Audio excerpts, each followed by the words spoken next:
I'm sort of suddenly feeling very underwhelmed by everything that's been going on for the last sort of 12 hours. It seems as though there's been an awful lot of noise, an awful lot of kind of, opinion.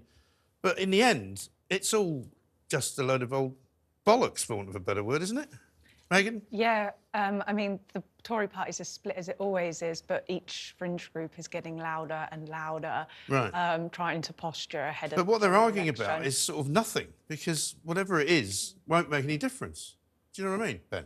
Well, do you know how many people the Rwanda agreement deals with? 200 people. Right. 13 years ago, the Conservative Party promised to end illegal immigration altogether and reduce legal immigration to the tens of thousands. Right. And we're having this furious debate that's supposed to be the solution, and it's about 200 people. It is a tiny drop in the ocean. Which will end up being more than the Tories will have in the next Parliament. If they're lucky. If they're lucky. Laura, I mean, it's all a bit pointless, isn't it? Yeah, it's interesting you're saying it would just serve about 200 people now, because in a sense there's almost a sort of a painful but delicious irony over this. It's become a dead cat story. I mean, who could forget years ago Linton Crosby and Boris Johnson came up with this dead cat strategy. You know, if you don't like the facts, if you don't know what's going on around you, just slap a dead cat on the table and say, look at that, mate. In a way, Rwanda's become a dead cat strategy, and it shouldn't be. You know, it should be a suitable deportation and deterrent strategy, but it's come to emblemise everything that's wrong.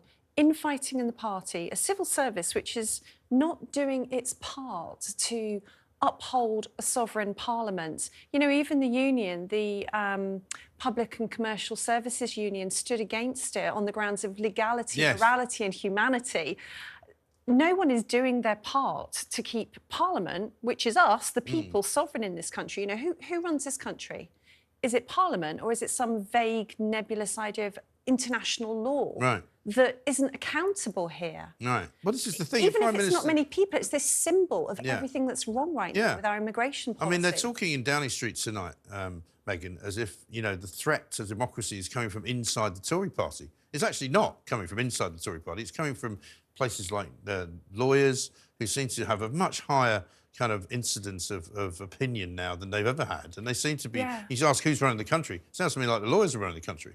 Well, yeah, you make a really interesting point, and 50% of the Tory party are actually making that very point, that this, for them, is do or die, as Rishi said, because they think this is only the start of something as it snowballs onto every stage of this plan. Right. The government's going to be in court at every stage of this. Yeah. It's not going away. So I think after the general election, in my opinion, we need to have a real look at the courts. Yeah, I think we do. So why are they banking everything on? Why is Rishi Sunak banking everything on? I mean, most people are saying he'll probably get this through, the vote will probably go OK, but he only needs 29 people, I think, to vote it down, and a few abstentions, and suddenly away you go. Well, and if he loses the vote, then surely nobody can have any confidence in him. Well, I'm hearing a lot of dissent, but I actually think the worst thing that could happen to him is if he got it through, because what's going to happen is there are going to be loads of legal challenges. The government aren't even going to be able to fulfil that 200 people agreement, and he's going to look ridiculous. So I think the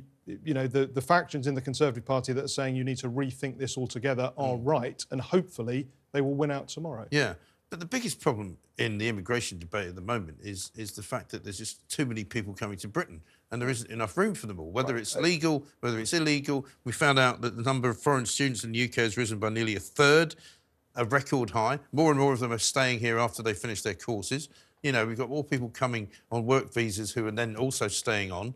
We've got a continuation of the migrant hotel business. I mean, the whole thing is just completely doolally. Well, I think most people in Britain are pro-immigration, anti-mass immigration. And anti-mass immigration is something that came in under Blair. No one voted for it. Jack Straw, the Home Secretary, said that they'd fudged the figures by a factor of 10. And we've just had year on year of increase. And I think looking more long run, the British people feel, regardless of Rishi Sunak or any individual leader or politician, they feel that whatever they think on immigration, it is completely ignored decade after decade. And that's a real problem for our political system, because most people are against mass immigration, yet we've had it for almost 30 years. Yeah, we have. And it's not improving the state of the country, it seems to me. A lot of people are saying, well, it's a European problem, it's a worldwide problem, and there are lots more people moving around now than there used to be. But it seems that a lot of European countries, Laura, do deal with their own deportation situation a lot better than we do.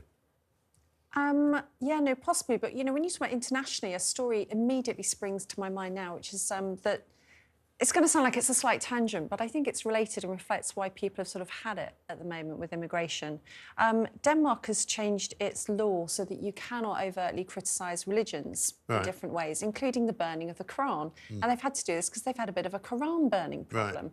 And so they've made it illegal to burn the Quran? Yeah. Right. Probably the Bible too, but let's be honest, it's not Christians complaining about Bible burning that's led to this law. Right. And the government's actually said, well, we've done this because we can't actually control the risk to security if we don't. Yeah. So there's a sense in which demographics, laws are changing in countries as a result of immigration and pressure from different cultures. You know, this whole kind of lack of social cohesion that Suella Braverman was talking about. So I don't know which countries have got a grip on deportation, but I don't think any country's really got a grip on the mass immigration and the change. The change to culture. No, I get that, but Denmark, funnily enough, is one that is actually deporting people, and without any worry about what the ECHR's got to say about it. They've been doing that. The French also turn down more asylum seekers than we do by percentage, even though they have more people applying. You know, Germany's now told Italy they're not taking any more asylum seekers from Italy who are going to come in. The French have said the same. They're setting up borders. The Schengen Agreement is in tatters. Most EU countries are now saying enough is enough, and we can't seem to get to grips with any of it. Yeah, I mean, Sweden, Holland, these countries that, you know, we think of as being lefty liberal paradises are now taking hardline stances, because for whoever you are in politics, right, this mass immigration issue is a major problem. Even if you are a big open borders advocate, you've got to acknowledge the problems it's causing in society. And what we're seeing in those countries that are traditionally more liberal is they're having to take more severe action than we're taking, and we need to catch up.